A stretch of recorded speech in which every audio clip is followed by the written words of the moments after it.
Welcome to Shiloh Farm. I want you to come in here and get you a large coffee. You're probably going to need it. You're going to have a lot to do on your list today. It is going to be a day of a honey-do list. Whatever needs to be done, it's got to be tackled. And so you're going to have extra strength. Go on and get you a sausage biscuit, maybe a steak biscuit. Hey, even a bacon, egg, and cheese. We're going to start this day off right. There's a couple of things that I just read recently and I wanted to share with you. And it's truth. It's great self-helps. Now you say, but the word says, well, I'm going to tell you, it will tie you back into the word. It will lead you right back to it. So I want to share something with you. It says, don't rush the process. Great things take time. I am bad about that. I don't know about you, but if a doctor says it's going to take 9 months to a year, I think in 4 to 5 months, I ought to be completely whole. If someone says, well, that's going to take about a year process for it to come about, but it can happen, I don't look at it for a year. I am so impatient. I want to see it in 2 months. And so in the process, I miss out the most important lessons. How about you? Because we want things instant. We want things now. And so the process, the time is the very valuable parts of what we're missing out because we're so busy looking way beyond what's fixing to happen, what needs to happen, and it takes time. Healing takes time. Success takes time. Wisdom takes time. But we want to rush and get it all now and lose out on the most important, the most valuable, and that is the process of time. It does take time. A second thing I learned this week, and don't really spend time thinking about it, but when it hit me hard, and I said, oh my goodness. That's what's been going on so long in 46 years of my life. It says, be selfish with your time. A lot of people don't deserve it. Oh, wow. You know, it seems like that would be kind of selfish. It seems like that would be kind of harsh, but when you think about it, and when I sit there and evaluated that, I thought, that is true. There are some people that don't deserve your time. They don't appreciate you. They don't honor you. They don't respect you. They think they're greater than you. They tear you down. They try to pick you apart, and they're there just to make themselves look better than you, and you're never going to gain ground being with them. And so when you're with them people, they make you feel so bad, it takes days to pick yourself up and to be another person, a better person, a more enlightened person, because they have just degraded you and exhausted you and took some stuff out of you. So those are the people that you don't deserve to hang with. They don't deserve your time. I actually have people who contact me who says, I haven't had time with you. I need my time with you.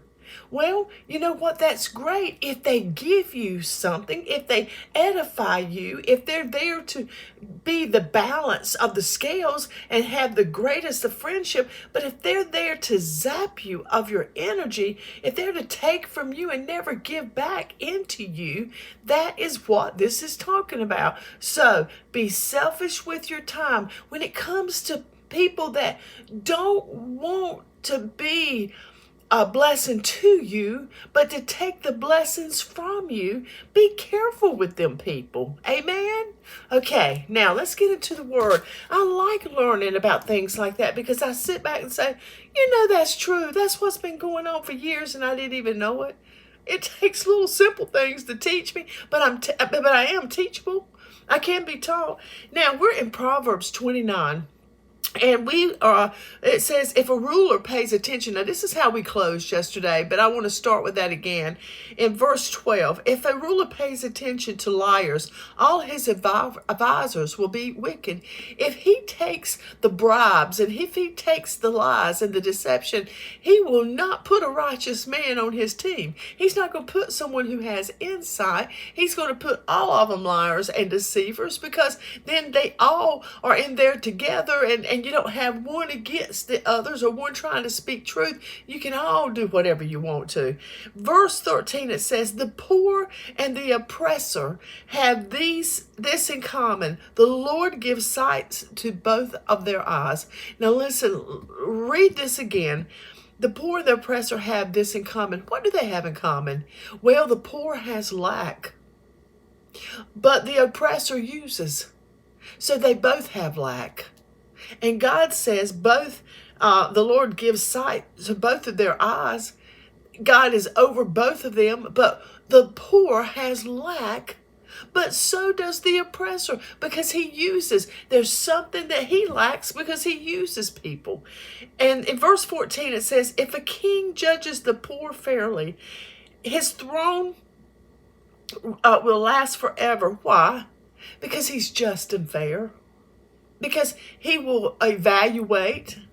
He will be wise in his decision. And so it will always prosper. But when you take someone in there that is an oppressor, that is using, that is taking advantage, they're not going to prosper. Their city will fall apart. And it says in verse 15, to discipline a child produces wisdom, but a mother is disgraced by an undisciplined child. Now, what does that mean? If you do not correct, then you misunderstand what love is. If you let a kid rule, control, do his own thing, you have no boundaries, there's no rules, you are going to be disgraced in the end. And to avoid discipline is to make the consequences worse. When that child, all they want is you, I need. They will do anything in the world to manipulate, to control, till after a while, all they've got to do is make up lies. All they got to do is do some deceiving. They got to go out there and say, I want this because I got to have, and you give them and give them and give them. And after a while, you have created something that you can't control. And that's why I said a mother is going to be disgraced by an undisciplined child. They have to have rules and boundaries. Do you know why a child wants a lot of attention? Because if you let them do anything they want to, they're going to keep trying to get your attention. But if you give them boundaries and you see someone that keeps seeking attention, it's because they want the boundaries. They want that attention. They want you to guide them and protect them. Not to let them be your best friend. Not to think, well, my child's my best friend, because that's not ever going to happen. That's not how God created that one.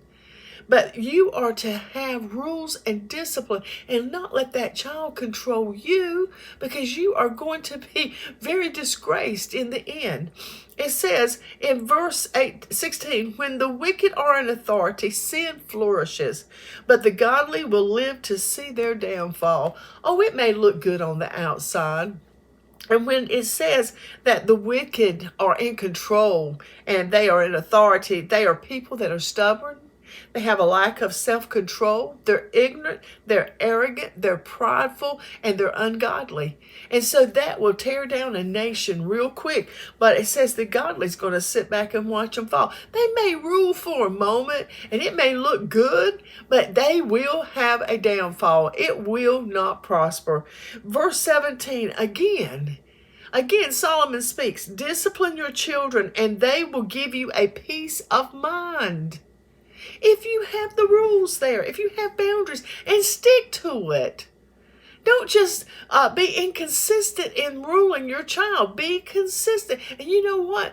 There was a book that was written, Tough Love, and it is hard to have tough love as a parent, but it pays off in the end.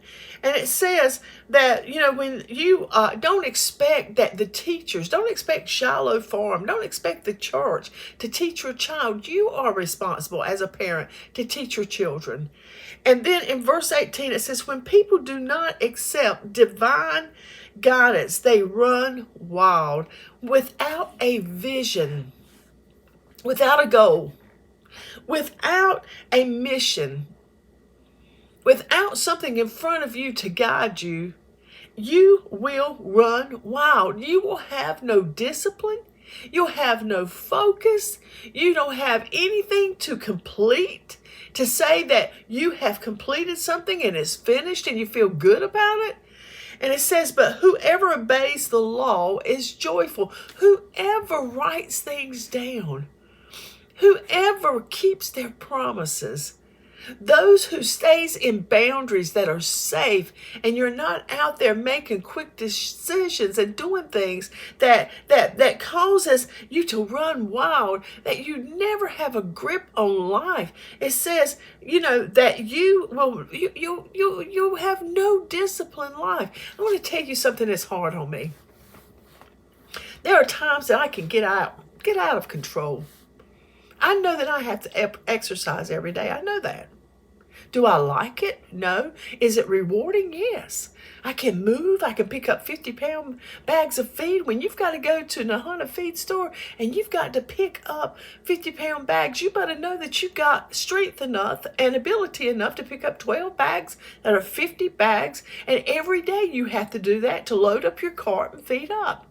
There are some heavy things out there. There are some things that takes a lot of energy and endurance. And if I don't exercise each day for my health, for my ability, I know that I'm going to be the cause of a downfall. That I'm not going to be able to endure this work. And so, is it easy? No. Do I want to? No. And then I know that when I gain weight, I'm not happy. I'm at a good size. The doctor told me, 4 doctors told me, in the journey with cancer, they said last year, you are 66 years old. And if your weight, you are a healthy weight to do the endurance of your work that you have to do each day. You don't need to add to it, and you don't need to decrease from it. You're in great weight. And I thought, are you kidding? Because I know I need to lose at least 50 more pounds. And they were talking about to endure and to continue the work that I do at my age and to continue to increase the work that I do. I need to stay right where I'm at. Well, if I fluctuate from that, I can tell it. My body can tell it.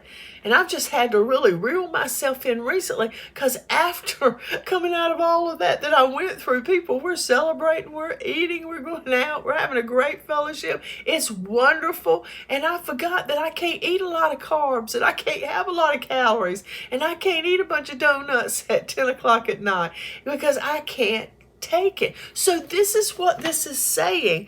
It says, without a divine guidance, without being in a disciplined lifestyle, it says that they run wild. Man, I couldn't get in some clothes, and I don't weigh because that sets me back. But when I can put on some clothes and I can't even button them up, it's time for me to reel it in.